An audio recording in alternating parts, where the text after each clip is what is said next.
여러분은 지금 무엇에 묶여 있다고 느끼시나요? 갚아야 할 돈, 의무적인 관계, 도무지 그만두지 못하는 일. 우리는 그 어느 때보다 자유로운 시대에 산다고 말하지만 정작 하루하루는 크고 작은 사슬에 매여 있어요. 그런데 여기 실제로 몸에 쇠사슬을 차고 살았던 한 사람이 있어요. 이름은 에픽테토스. 노예로 태어났지만 역사상 그 누구보다 자유로운 정신을 가진 철학자로 남은 사람이죠. 오늘은 그의 이야기를 통해서 진짜 자유란 무엇인지 함께 들여다볼 거예요. 에픽테토스는 기원 후 55년 지금의 터키 지역에서 노예로 태어났어요.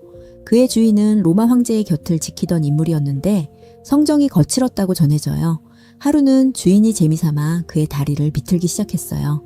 에픽테토스는 표정 하나 바뀌지 않고 말했죠.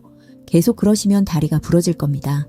주인은 아랑곳하지 않았고 결국 다리는 정말로 부러지고 말았어요. 에픽테토스는 그 순간에도 담담하게 덧붙였어요. 제가 말씀드리지 않았습니까? 그날 이후 그는 평생 다리를 절며 살아야 했어요. 몸이 망가지는 것, 그건 그가 막을 수 없는 일이었어요.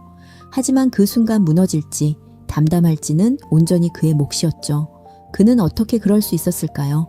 그의 가르침을 담은 작은 책 엔케이리디온의 첫 문장을 보면 그 이유를 알 수 있어요. 어떤 것은 우리 힘 안에 있고 어떤 것은 우리 힘 밖에 있다. 우리 힘 안에 있는 건 딱 하나, 우리의 판단과 태도뿐이에요. 반면 돈, 명예, 건강, 타인의 평가, 심지어 내 자식의 성공까지도 전부 우리 힘 밖에 있죠. 아무리 규칙적으로 운동해도 헬스장 가는 길에 사고를 당할 수 있고 아무리 건강히 먹어도 반드시 오래 산다는 보장은 없어요. 에픽테토스는 이런 것들을 무관한 것이라고 불렀어요. 내 인격이나 행복에 결국 티끌만큼도 보태주지 못하는 것들이라는 뜻이죠. 그러니 그는 자신이 온전히 선택할 수 있는 태도에 집중한 거예요.